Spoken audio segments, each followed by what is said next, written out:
মুন্সিগঞ্জের সংগ্রামী সহযোদ্ধারা জুলাই পরবর্তী নতুন বাংলাদেশের দেশ করতে আমরা এই জুলাই পদযাত্রায় বের হয়েছি।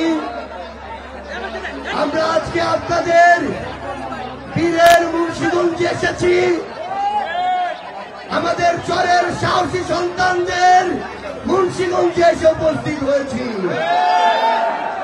সংগ্রামী সহযোদ্ধারা, আমাদের এই বাংলাদেশ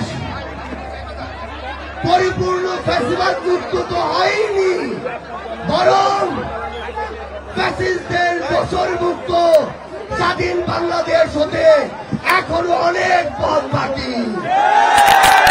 আমাদের ঐক্যবদ্ধভাবে সেই পথ পাড়ি দিতে হবে। আমরা কিছুদিন আগে যখন গোপালগঞ্জে যাই, আমরা ভেবেছিলাম আমাদের এই স্বাধীন বাংলাদেশের একটি অংশ, একটি জেলা ওই গোপালগঞ্জ, কিন্তু আমরা দেখলাম সশস্ত্র সন্ত্রাসীদের আস্তানা হয়ে উঠেছে এই গোপালগঞ্জ। সংগ্রামী সহযোদ্ধারা, শুধু গোপালগঞ্জ নয়, পুরো বাংলাদেশের যেখানে সশস্ত্র ফ্যাসিবাদের সন্ত্রাসীরা থাকবে, আমাদের ঐক্যবদ্ধভাবে দল মত নির্বিশেষে তাদেরকে প্রতিহত করতে হবে।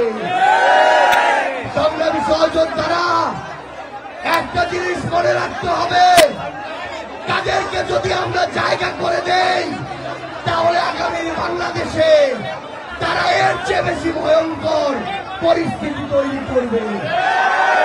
মুন্সিগঞ্জের সংগ্রামী সহযোদ্ধারা, বিভিন্ন রাজনৈতিক দলের সহযোদ্ধারা, ফ্যাসিস্ট বিরোধী লড়াইয়ের সহযোদ্ধারা, এই সন্ত্রাসী ছাত্রলীগ, আওয়ামী লীগ, যুবলীগ প্রশ্নে আমাদের ঐক্যবদ্ধ থাকতে হবে।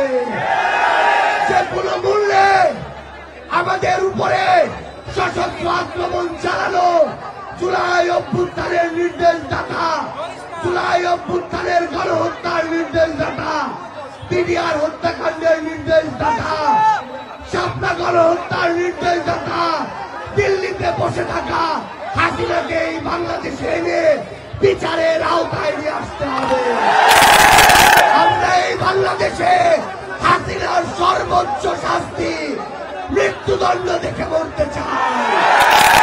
সংগ্রামী সহযোদ্ধারা, দেশের বাইরে বসে যারা দেশের বিভিন্ন জায়গায় গণহত্যা, সশস্ত্র হামলার পরিকল্পনা করছে, তাদের অচিরেই গ্রেফতার করে জুলাই সহযোদ্ধাদের নিরাপত্তা নিশ্চিত করতে হবে। সংগ্রামী সহযোদ্ধারা, একটা জিনিস মনে রাখতে হবে, আমরা যে পথ চলা শুরু করেছি, এই পথ চলা সবচেয়ে বড় সিন্ডিকেটের বিরুদ্ধে, এই পথ চলা সবচেয়ে বড় ফ্যাসিস্টদের দোসরদের বিরুদ্ধে। আমাদের অসংখ্য বাধা আসবে, আমাদের ঐক্যবদ্ধভাবে সেই বাধা মোকাবেলা করতে হবে।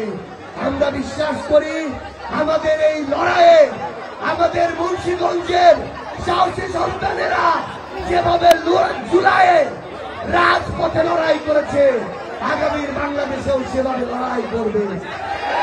আপনাদের সাথে আমাদের আবারও দেখা হবে।